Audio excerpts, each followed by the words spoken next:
Y con Dave en especial, que además, anterior a su trabajo en Nile, ha trabajado en Bell, ha trabajado con Pilgrims.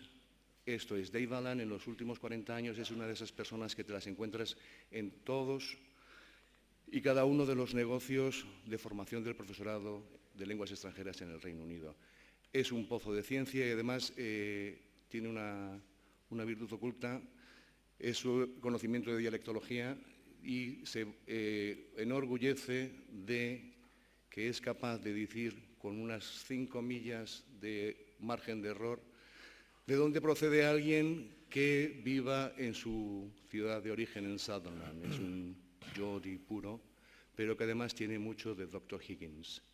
Así que os recomiendo que cuando acabe su presentación aprovechéis la oportunidad para sacarle toda la información que tiene, que es un pozo de ciencia. Y creo que lo mejor que puedo hacer es dejarle a él trabajar con su Lola. Gracias.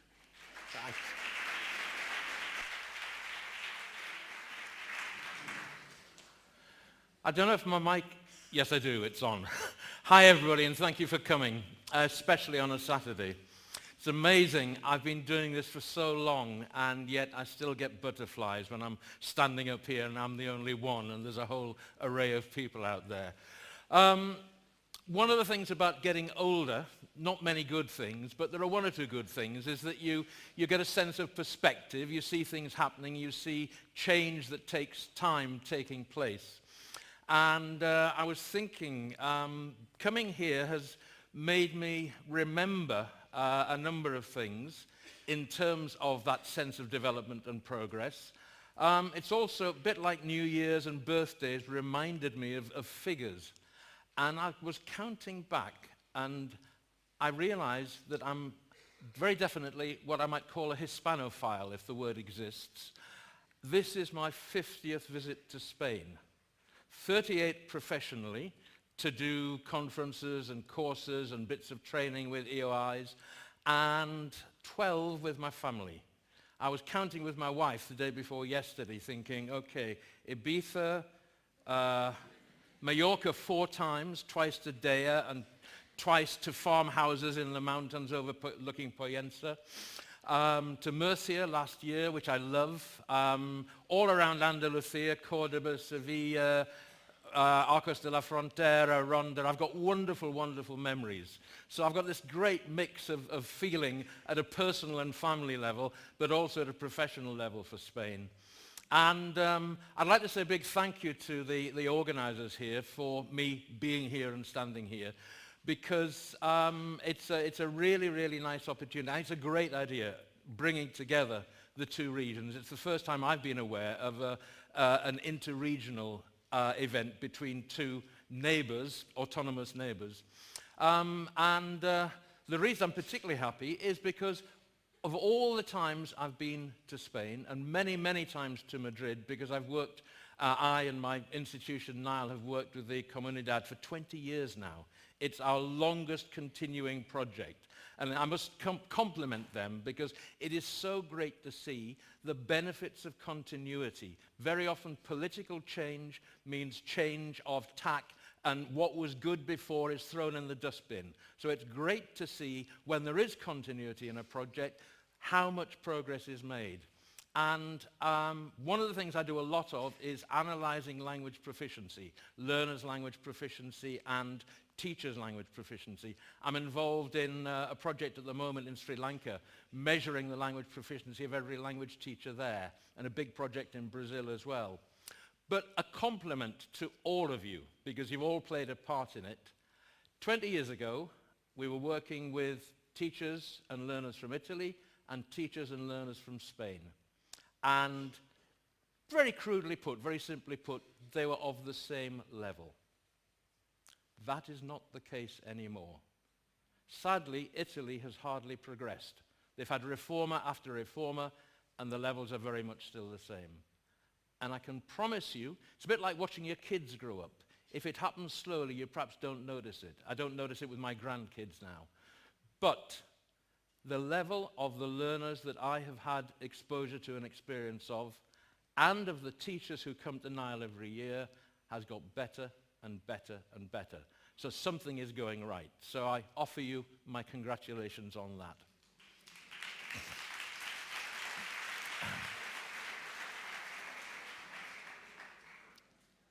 So I'm going to be talking about Lola, but just a little bit of background before that. I've been involved in language testing for a very long time. The very, very first time I got involved was before many of you were born, back in 1975, when, to my surprise, I got a job as Director of Studies for the Bell Educational Trust in Norwich. And it was the time of the communicative revolution, so-called. John Mumby's communicative syllabus design, Keith Morrow's techniques of evaluation for a notional syllabus. The older ones among you may remember these as groundbreaking things. And basically, we had communicative materials, communicative methodology, a whole array of communicative stuff, but the tests were like they came out of the ark. And I thought, I know nothing about testing, but I think perhaps I can do a little bit better. And that got me into it, and I've stayed involved in it ever since. But when I was tested at school, when I was tested at university, and even in my first years as a teacher, I'd never even heard of the word formative. Tests were about giving marks and grades and scores because you had to. Somebody said you've got to give a test, you've got to give marks. And it was a while before I actually heard the word formative and started thinking about things like feedback. But for a long time, I can think of the beginning of our MA programs. I would say on the very, very first day, we'd look at 4 key words: evaluation, assessment, testing, and exams. We'd talk about what they mean in English, and often confusion between evaluation and assessment, because in many Latin-based languages, the words are not differentiated. So in French, for example, self-assessment, as we call it, is auto-évaluation. Just to be clear, if I say evaluation, I'm talking about evaluating things. We can evaluate courses and course books, we can evaluate tests, we can evaluate the effectiveness of a piece of reform in language education. So we evaluate things, and in English, we assess learners. And what's the difference between assessing and testing? They very often are treated a bit like ham and eggs or Law and Order or fish and chips, as though they're almost the same thing. And although there's a huge amount of overlap, in very, very crude terms, evaluation is the overarching term. Assessing is what we do with learners. Think of the common collocations: continuous assessment, peer assessment, self-assessment, ongoing assessment, and so on. So we assess learners, we appraise teachers. There's a special word for when we as teachers get appraised, when we get our performance evaluated. And tests and exams, the difference in assessing and testing is assessing, like evaluating, as a process through a whole range of different ways of doing it over time, and a test is an event. It's woman-made. Looking at all the women out there, I thought I should say that rather than man-made. It's person-made. So tests are as good or as bad as we make them. And I used to say, until fairly recently, when talking about the difference between a test and exam, well, good tests are both formative and summative. They're both about giving marks and grades and about helping our learners to learn, supporting and reinforcing learning. And exams are just summative. That's what an exam has been. If you think about exams, they are big, worrying, angst-producing, set-piece things that, I mean, sadly, the suicide rate in British universities goes up at exam time because they are so stressful. So exams are all about gatekeeping, about whether you can be promoted or whether you can go on to something you want to do. And I used to say, quite simply, exams are summative. But I regretted the fact of having to say that. I thought, why is it that exams only give marks, only give grades? Why do they not give feedback? Take any exam board, National Exam Board, take Cambridge as an example, an International Exam Board. For most of the time I've been involved with them, there's been very, very little by way of feedback. You can appeal against a result, but that's about it. But this is where Lola comes in. About 10 years ago, I started reading a number of articles talking about could this be changed? And if anybody's interested, then I'll make my email available and happily send you a whole load of reading if you want to go into it in depth. And I'll mention one or two of them as I go through. But Lola is basically about this. It's about learning-oriented language assessment. And the project that I'm going to report on was whether we could actually, even at national level, with hundreds of thousands of candidates, find ways of making exams formative and a source of learning support and feedback and feed-forward, as well as summative. But just before I get there, I'm sure everybody there has got some sense of a Lola in your life, either a person you know, I know I was talking earlier about Spanish references. The first one for me, I used to be a disc jockey as well as a teacher a long time ago when I was a university student in Cambridge and teacher in Cambridge after that. So my first Lola was the Kinks song that some of you will remember that we just heard. Met her in a club down in Old Soho where they drink champagne and it tastes just like cherry cola, to rhyme with Lola. The next one, for the more literary among you, Lolita Nabokov.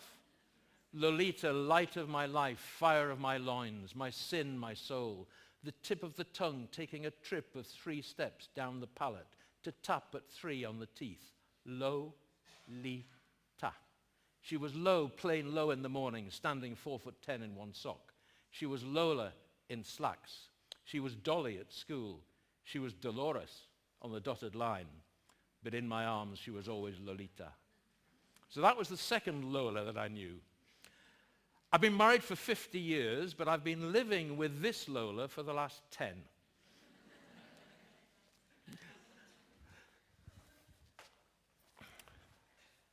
So, hoping everything will work, bringing Lola to life. I was delighted when I saw how colorful your posters were, because that, a bit of serendipity, had matched in with what I had already done in preparing for this. Because I wanted partly to remind you of where the Common European Framework came from. And I don't know if you know this, but the reason it had the number of levels that it's got was it was based initially on a rainbow. And if you go to page 34 in the new companion volume, and this is the other reason, if you don't know about it, there is a wonderful new companion volume to the CFR, 235 pages of improvement and addition, and particularly relevant for Spain, because I know from my work with the OIs here, mediation. There's a lot on mediation, and there's a lot in relation to primary and young learners now. So if you didn't know that, this is just to remind me to remind you. But I just thought what a nice bit of serendipity, because my rainbow, as well as coming from the CEFR, is a combination of Nile green. Nile, my institute, is branded green. And the organization SEBS that I worked with in Austria, which I'm going to be telling you about, which is red and blue and purple. So, hence the rainbow. So, assessment and learning, a changing relationship that I've been mentioning to you. And I think we will see in the next few years that the kind of thing that I was saying about exams being purely summative is no longer the case. So, formative assessment has largely been developed through continuous assessment, peer assessment, ongoing assessment of various kinds, and through tests inside institutions, tests where teachers, you and me and everybody, we give feedback to learners from the test. So a good test is one which has the right balance of marks and grades on the one hand and feedback on the other.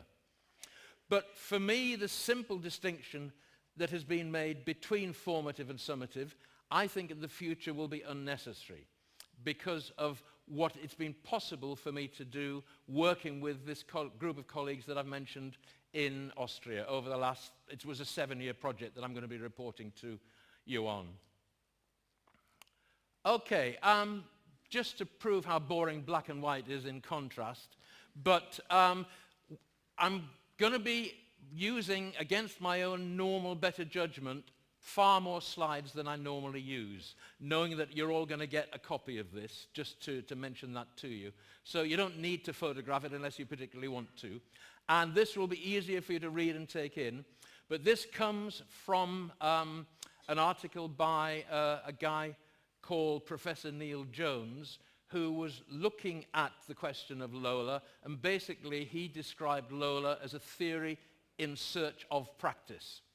And I hope what I'm going to be sharing with you is how we can actually bring Lola to life and put Lola into practice. So this essentially, you can look at it later in detail, is the two worlds of the different kind of assessment that can be done.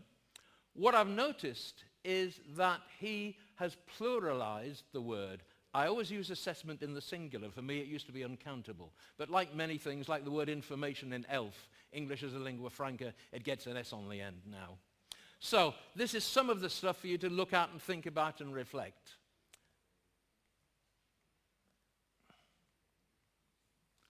This, again, as a binary thing, and binaries are always a bit crude and not really entirely accurate, but in very, very simple terms, if we contrast Lola and Lola principles with large-scale testing and examining, these are the kinds of things that we would see on either side of the fence. But in fact, it's not a Trump wall, or perhaps it is a Trump wall because it isn't really there. So the essence of Lola is a much higher level of learner involvement in the whole area of testing and assessing and examining, a much more interactive role for learners as against the tradition that we have on the right-hand side. And because I've got so many slides to go through, I'm going to assume you can read a lot of this later, so I'm not going to spend a lot of time on this. I do want to mention, though, the PALM project. Has anybody here heard of the PALM project? That's wonderful. In that case, I can share something with you all. Lola is not only about the testing end, Lola is about the other end as well, and integrating the teaching and the testing much more effectively than traditionally perhaps we have. And the PALM project is a project that I and Niall, my institute, has been involved in, a European project over the last 3 years. We've just finished it. And the basic idea is we get the kids to write the materials. So we're getting authentic materials. We're getting materials which are things that they are interested in, which reflect the cultures and the backgrounds of where they come from. The kids involved, including my grandkids, were in the age range 6 to 15. And the idea is across 8 different languages, we got kids to produce materials. We videoed kids talking about things they're interested in. We then got trainee teachers as part of their training to look at these materials and to create exercises with them. We designed a new platform, which you can all access if you want, and the materials are on there. And that's the single slide that you can have a look at and go back to if you want. But if you go somewhere down the bottom, there should be, if it's not dropped off, it's not very visible, but down the bottom in white, and probably you can't see it, there is the website address for the PALM project. And across those languages, English, French, German, Greek, Hungarian, Italian, Ladin. Do you know Ladin? Not Latin, but Ladin. Very much a minority language spoken in mountainous areas of the north of Italy and the south of Austria, the Tyrol sort of area. And Spanish, of course. So if a German teacher wants to get some Spanish materials, they can go to the project. If a Spanish teacher of English wants to go, you can go to the project and get the stuff. So I mention this in passing because this is part of the whole that is bringing Lola to life. So the PALM project. So the key principles of Lola: engaging tasks for learner engagement. Because if you get motivated learners, if you get learner engagement, then what you're getting is a better chance of learners learning well. And so that was what produced us wanting to hit the other end of it as well with PALM. Active learner involvement. LPTs. This is something I say commonly, but you're probably thinking, what's an LPT? An LPT is a learner-produced test. And people say to me, you can't get learners to produce tests, because if they produce them, they know the answers. But if you divide your group into 4, A, B, C, and D, and get A, B, and C to produce, and 3 lot produce for the ones, then they learn about language, they learn about tests, they become more test-wise, they get better at doing it. It's about feedback and feed forward. It's about getting the feedback to learners, feedback to teachers, but then putting that into materials design, the methodology, the planning of the teaching and the learning that takes place thereafter. It's about questioning traditional processes and practices, and it's about things that you'll all be familiar with as teachers, scaffolding and demand high. This is a term that has come in. I don't know if you're familiar with it, but making greater demands upon learners, and Lola links very nicely as well with demand high learning. So, interactive language ability is a key skill, and interaction in language assessment can provide a key context for development of Lola opportunities. Interaction must be a focus for our test items and task design, so the roles of effective listening, questioning, scaffolding, and exploring the limits of existing language are key aspects. These are things which are also a part of Lola.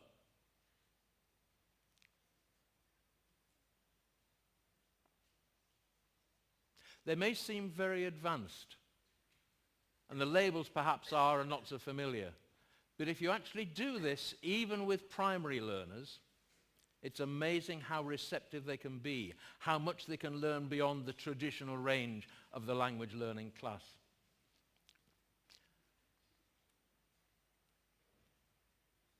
So, I hope the reasons for introducing Lola were clear, but for me it seemed like, for a long time, an impossible dream. How on earth can we get this to happen?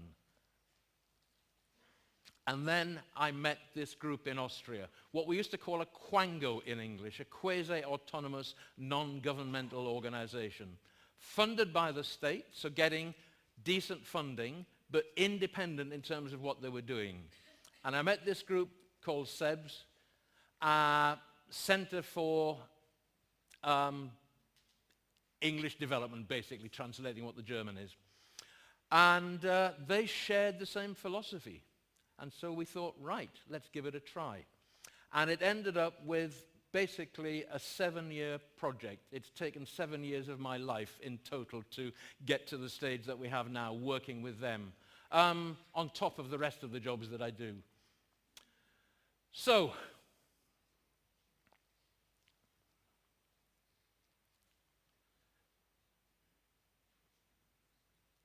this was our starting point. And we identified a target population, a target group of students to begin with. And we looked at what's called the 8. Klasse in Austria, the 8th class, basically 14-ish year olds. And they were going from lower to upper secondary, going from different school types into different school types very often, because they have vocational sectors there, 3 different kinds of vocational schools, gymnasiums and Realschulen and Hauptschulen. And teachers who needed to identify and harmonize their learning objectives, cope with mixed ability and mixed motivation, which to some extent we all have to do, and needed evidence. And this is where good testing comes in, because good testing provides evidence, not just for marks, but for the kind of things that we as teachers can do better if we've got good evidence. So they needed to find out about learners quickly, to support the learners, and the test was meant to help the learners, the teachers, and the schools. So, for those interested in theory, key principles that we were trying to embody in this process, you can see here. And the references down below, and I will give chapter and verse, as we say, detailed bibliography to anybody who would like it. But the main sources for me have been Carlos, Neil Jones that I've mentioned already, Liz Hamp-Lyons, Professor Liz Hamp-Lyons, and Green and Black, who those of you who've been into formative assessment will know a lot about already. So they are my main sources in terms of stimulating the thinking that got us going in this area. And as I say, I'll be very, very happy to give you detail on this. So, right at the beginning, we thought, let's have a fresh start. But you know, in an existing situation, you can never have a fresh start because there will be resistance to situations like this from existing teachers not wanting to change. So, are we going to get Groundhog Day, déjà vu? Are we going to get frustration? We hoped not. So, what we called the AOC, and we deliberately called it a check and not a test, just to try and get a different philosophy, a different psychology there. Information on learners' strengths and weaknesses, competency profiles of the class, the group, the institution, proficiency levels for each individual learner, and we were getting systemic analysis as well of the nation's progress. So we wanted to find out how Austria was doing in relation to its target. Its target was, but the Abschlussprüfung, the exit exam, that typically somebody who would pass the final school exam would be of at least B2 level, and they hoped some would be at C1 level. And that is now the case. And down at the level that we were working at here, the move from lower secondary to upper secondary, we were looking at what we believed was going to be broadly A2 on the way to B2, but with some exceptions above that and below that. So we wanted to initiate a dialogue and to provide positive washback for teaching. We had, of course, constraints, as you always do in the real world. We needed to use computers to achieve what we wanted to achieve. That meant at least some of it had to be digital delivery on the web. And we had the constraints imposed by the authorities, and basically they said that part of the test has got to be completed within a single lesson. So immediately I'm looking and thinking, how can we get enough information? How can that possibly be? And the exam that they had at the time for that level, they had a listening test which lasted 40 minutes and which had 15 items in it, because there was a lot of reading involved and they played everything twice and so on. So I was looking for coverage to maximize the number of items that we could possibly have. So I was looking at 5 to 6 test types rather than just 1 or 2, web-based for delivery for the receptive skills and the knowledge, obviously objectively scorable, and then the question, what about the productive side? What about writing? What about speaking? We looked at the question of whether we would use computer assessment, computer marking, and despite the progress that has been made, decided not to in either case. I don't think within my lifetime I would be happy with what computer marking is based on. For me, it's yet not accurate enough. So, AOC was about awareness raising, about orientation, and about coaching. My other passion is football, and so a lot of what happens with football coaching is successful. We try to take across into Lola. Working with SEBS, as I mentioned, my own institution, we put an item writing team onto our master's program and gave them a tailored course as part of the master's program, a module all about test development with Lola. And determined the level of the test by doing a technical term, a triangulated concurrent validity survey. Basically, we used 3 other tests that had been linked to the CEFR and the new test items, and we correlated the results to find out what we could about the population that we were testing. And this population was typically round about 120,000 in total.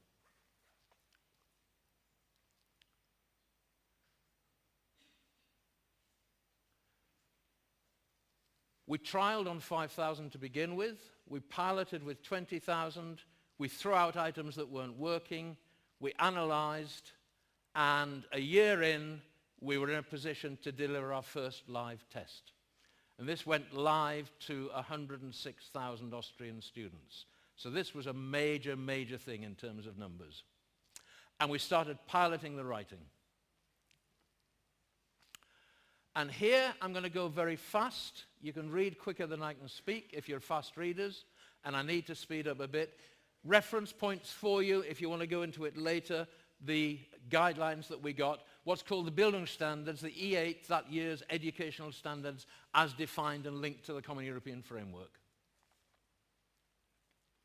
We had a process of learner training for all the learners and a process of learner training for all the teachers as well. And a support package which you can look at online. There is a platform with examples, with all sorts of training that people can go to. And then the test content. Listening discrimination. You might think, what's that doing in there? Ship or sheep? Anybody remember ship or sheep? Well, single word level, who is ever going to confuse ship or sheep? I come from a place called Sunderland in the northeast of England. And if I stand on the cliffs and look out to sea, I do not expect to see a sheep. However, if I turn around and look at the moors, I don't expect to see a ship either. But I have collected over time more than 1,000 examples of where you couldn't disambiguate semantically or grammatically and where listening was critical. And I've analyzed those in relation to first language interference. So I've got lots for Spain, for Spanish, lots for German, and so on. And the nice thing is I was looking to maximize coverage. So with this particular thing, I can do 100 items in 7 minutes if I want, or in 2 minutes, a proportionate number. So I'm trying to get as much evidence as I can about what learners can do in their skills areas. Listen and read, a similar thing, which I'll show you in a moment, involving listening and reading input at the same time, where you can do 10 per minute. So you can do 20 in 2 minutes. So maximizing the evidence that we're providing for learners and for teachers. Listening involving prediction. Really good test of listening, and this is a guy called John Field, who I worship in terms of testing, listening test design, said we need to maximize the extent to which we tap into the phenomenal processes that we work with when we're listening. So if you're all still listening to me, especially wake up at the back, please, it should be possible for every single one of you, even in, for many of you, what is a foreign language, to predict the next thing that I'm about to... Thank you very much. It's amazing. We do this in microseconds. We go ahead of the speaker, and we can have really good tests based on this concept. And you don't read it. You don't have to read it. It's pure listening. And sometimes we get it right, and sometimes we get it... You get the idea? It's amazing how we do this. So this is a test type we're making a lot of use of.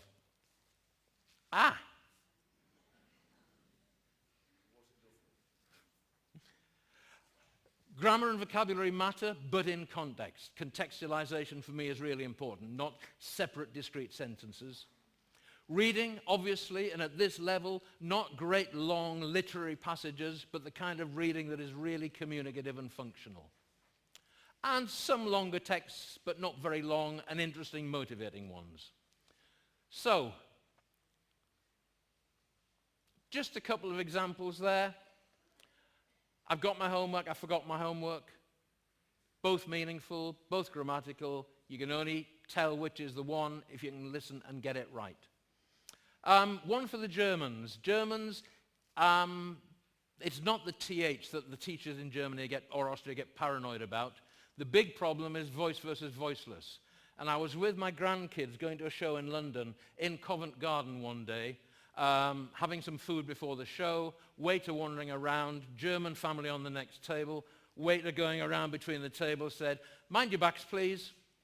And they bent down and picked up their bags and put them on the table. So it sort of worked. But you get the idea. And we can build these in.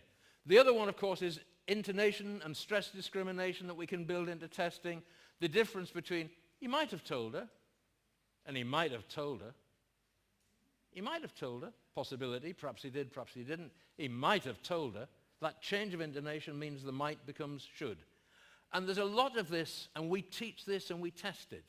But it's rarely done in most of the syllabuses that I've seen. So, lots of examples for you. This is how it actually looks on the test. And you'll see that we decided to have instructions in the mother tongue in German so that we wouldn't have a problem there. I keep hitting the wrong thing. Sorry. So you can look at your leisure at these. These you can do 10 in a minute. So once only, you hear on the sound file. You got any questions? And you got to read and choose. And of course the correct answer is B, no I haven't. So lots of these. Prediction we've mentioned and partial dictation we've also built into the test.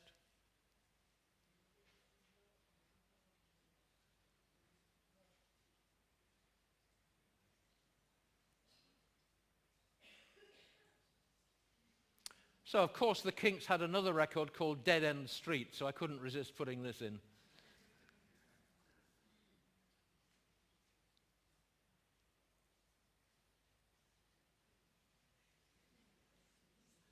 And slightly longer ones. So I tried this at the back, and it wasn't very easy to read the small print, obviously, at the back, but you can take your time over it when you get to see the whole thing.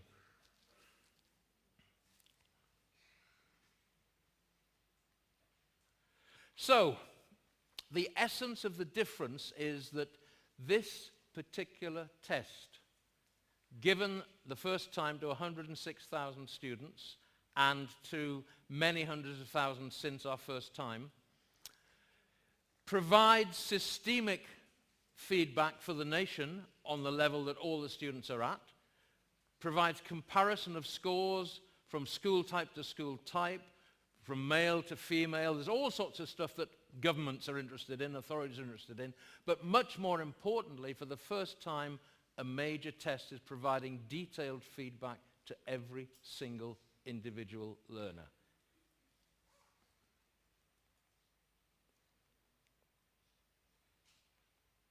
And linked to the CEFR. So the feedback is, did I get a good mark? Did I get a good grade? Where am I in relation to the rest of the class? Where am I in relation to the CEFR level I'm supposed to be? And for each individual, personal profiles. So this again we decided was going to be in the mother tongue. I don't know how many of you speak German, but basically for each candidate, liebe Kandidatin for females, liebe Kandidat for males, this tells you how good you are and how you are in terms of where you should be. And then the teacher, if she wants, can go in the back end and look at some of the detail as well. And it's linked to the Common European Framework, or the GERS as it's called in German. And so parents can see how the kids are getting on. The kids themselves are getting individualized feedback. Then the question was, okay, we've looked at knowledge of the language, grammar and vocabulary. We've looked at receptive skills, listening and reading. We've got masses and masses of evidence just from a lesson length test. But how do we handle the other end of the scale? We want to find out what the productive skills are like as well. And we decided again to get as much as we could. And we were surprised by how much we could get in a lesson time again. Lesson lasts in Austria 45 minutes. By the time you got it organized, you got no more than 40 minutes at best, realistically probably 35. And we did lots of trials, and we came up in the end with this. So that's the framework.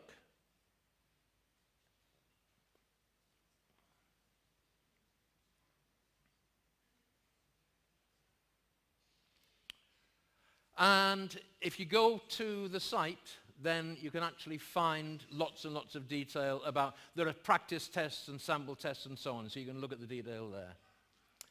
So, the formative benefit, we've got a test construct based on Lola, item writers trained to design in terms of Lola principles, maximizing coverage.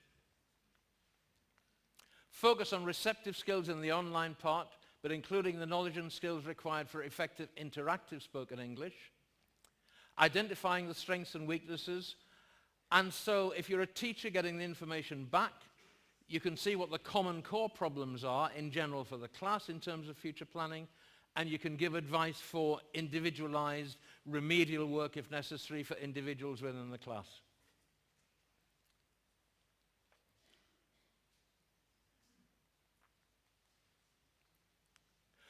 But the whole picture needs to bring in other aspects of assessment. So we've got the test, but we were training the teachers at the same time to integrate the results they got with other things. So with homework, with project work, within class observation, within class ongoing assessment based on the application of grids. And I'll be looking this afternoon in the workshop at the kind of grids that we can use to provide detailed feedback as well as scoring and grading in the area of spoken language. And obviously, part of my, some of my hobby horses, self-assessment, peer assessment, and teacher assessment, bring in a much bigger composite picture together. So we focus learners on strengths, provide teachers with motivational support. A lot of teachers were grumbling to begin with and saying, this is too much, this is too different. There's hardly any teachers that I know now in Austria who are not happy. They've got used to it. Initially, some of them felt de-skilled. Since then, it's become normalized. So, we've linked this into the ELP as well, to the European Language Portfolio. And I won't go at length over this, but again, you can look and follow up. But there's a whole range of different things that we develop skills in, both for learners and teachers, linking to what's in the Common European Framework, which isn't just about assessment. Remember, the CEFR is learning, teaching, and assessment. Self-assessment doesn't just happen. You've got to train learners to self-assess. Peer assessment doesn't just happen. Again, you've got to train learners to do it. So, reading strategies, listening strategies.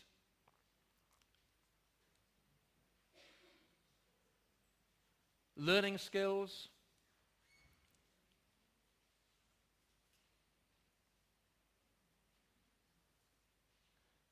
There's a whole set of stuff that comes in as part of the whole package.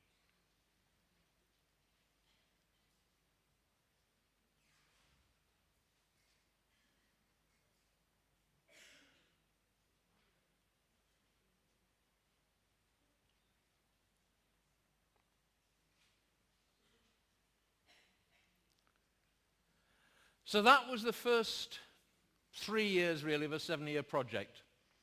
And since then, we've been improving the existing tests, learning from them, throwing out the odd item that wasn't working well, and bringing in a whole new test type. Because during this process, we found a new test. So if you take nothing away from this except this, I hope this will be, maybe you've heard about it by now, because it's been around for a couple of years. But we actually presented this test at a conference, thinking in the way that happens around the world. I'm sure people are doing it. And we did it in a workshop, and the conference organizers stopped us and said, will you do this as a plenary for everybody, please? Because this is so interesting. And now I've whetted your appetites, so I hope I don't disappoint you.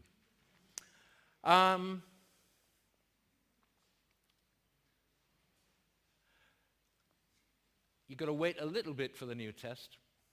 So, completing the picture, we developed the speaking test. I'll talk in much more detail about this afternoon.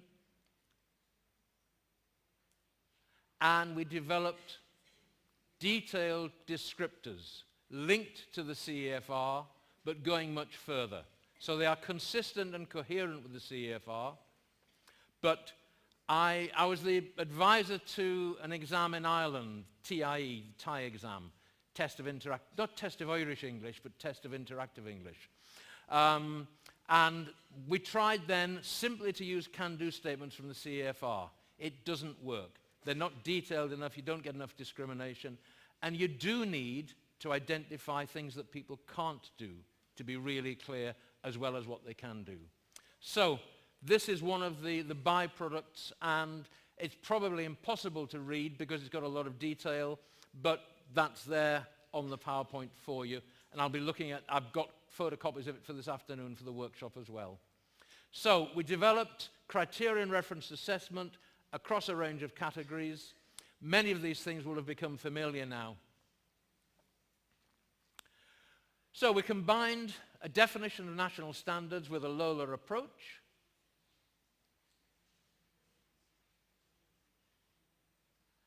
And this had huge initial demands on students and on teachers.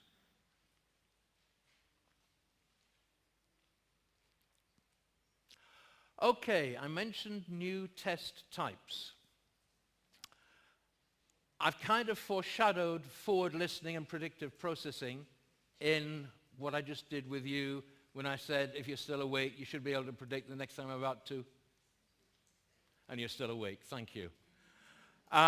We had new listening tests based on those ideas, but the new test type is what we call intra-text banked gap fill.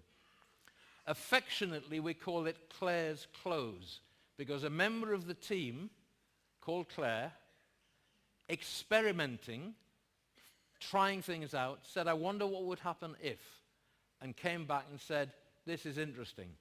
And we then all tried it out. So, a test for you.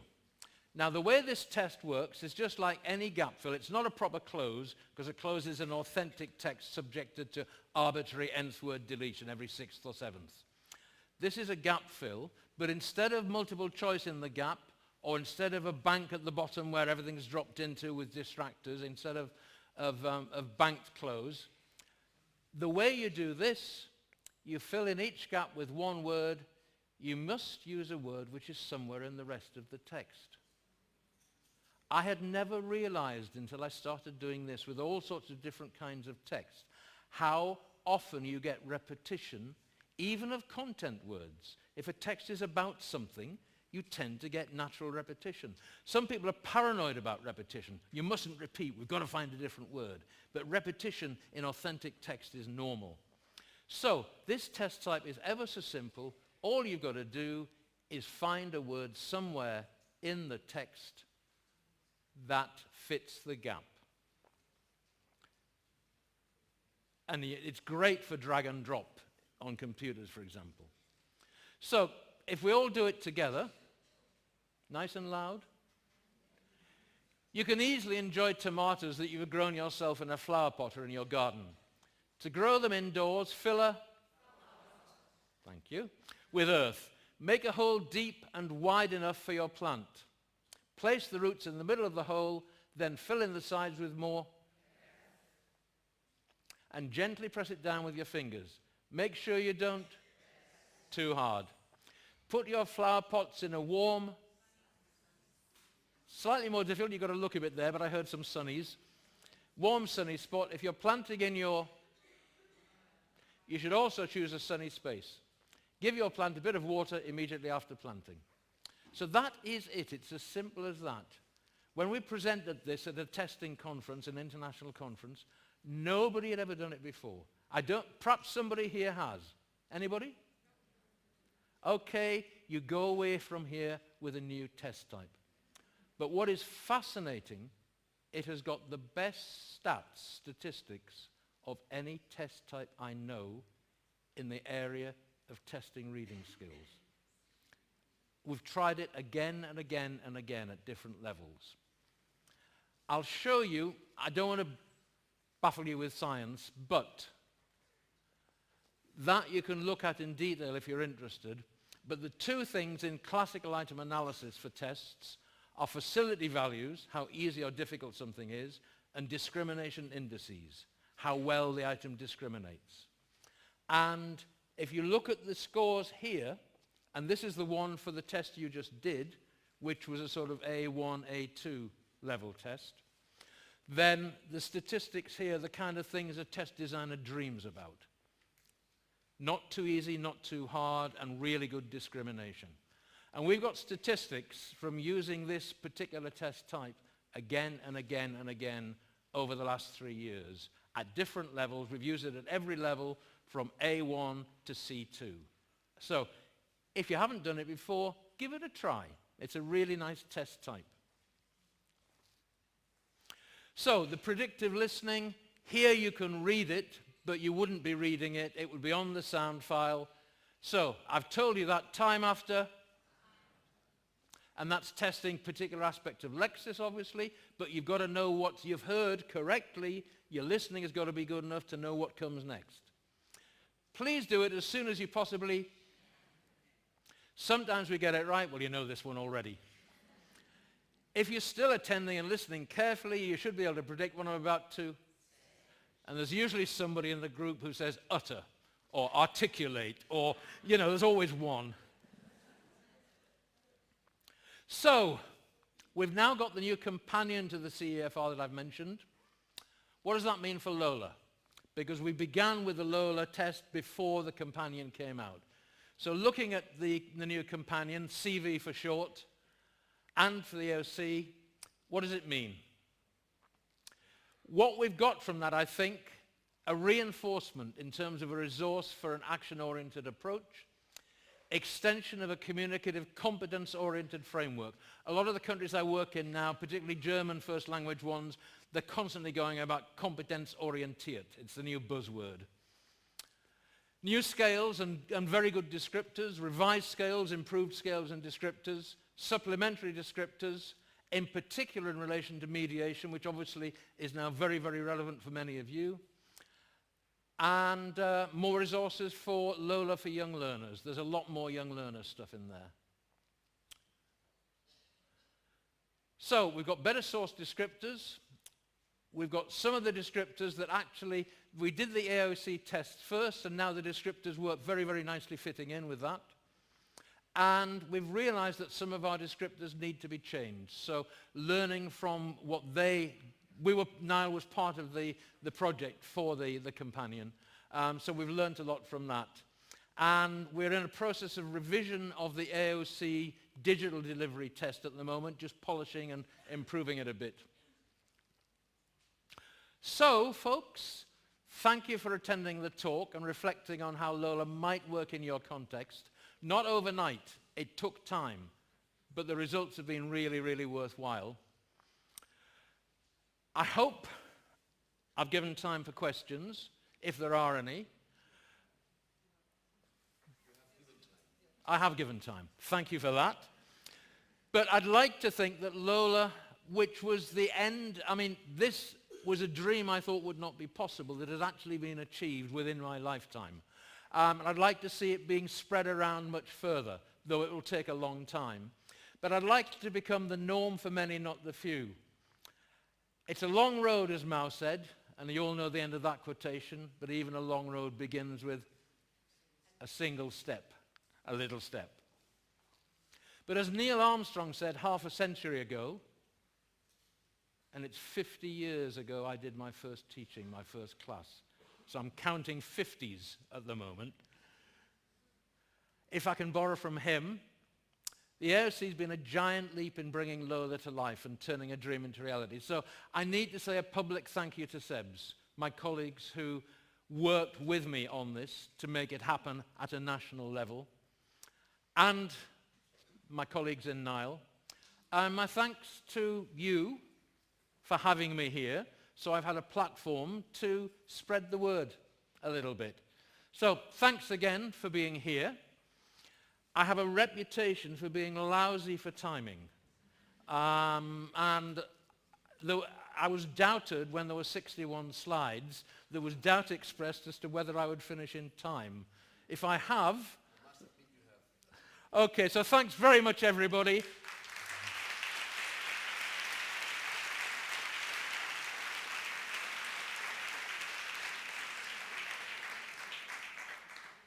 I hope the takeaway value is good, a new test for you, things to look at there, but I'm very happy to answer any questions, if I haven't flattened you all already. But I don't want to get in the way of lunch either.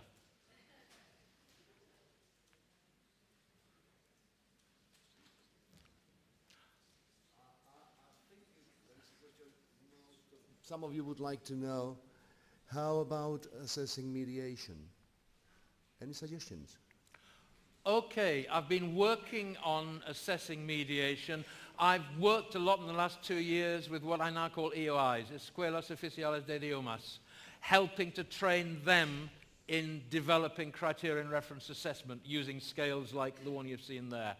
And we've just started looking. I had a group that came to Nile with a European project from Cadiz. I've been working with Alicante, with Valencia, with a range of different EOIs around the country. And we've just started working on mediation. It is difficult because there are not many test types that are ideally suited to it. If anybody would like to get in touch, I'm happy to share things with you. My email is there. I've worked on mediation in Germany for a couple of years, so I've got a background from there. But we're beginning the process because my Swiss and Spanish contacts have been saying, we need to do this now. Basically, some of the things that we can apply in describing language production, but it depends what sort of mediation you're doing, between what and what. And in some cases, it's an excuse for translation. It's like not very accurate translation. In other cases, it's a genuinely useful communicative act between two modes. Typically, though, from listening input to written down notes for somebody is one mode, from listening input to spoken output passed on to another person. And we're working on, and I'd be happy to share and give you some contacts with EOIs in Spain. If anybody wants to get in touch with me, I'd be happy to share what we've got so far.